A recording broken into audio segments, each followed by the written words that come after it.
Hello everyone, welcome to Initial Solution. In this video, I will show you how to install Teamviewer. So let's begin the video.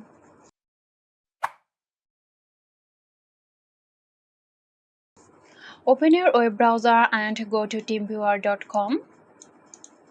Now from here, download the pre-version of Teamviewer. Once the download finishes, open the file. Double click on it to open it.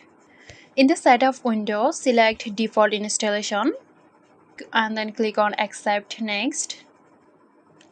Then it will start installing. Now check the box and then click on continue.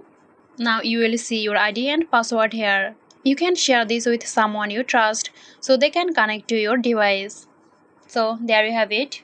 I hope this video helped you out. Stay tuned for more helpful tutorials here at Initial Solution.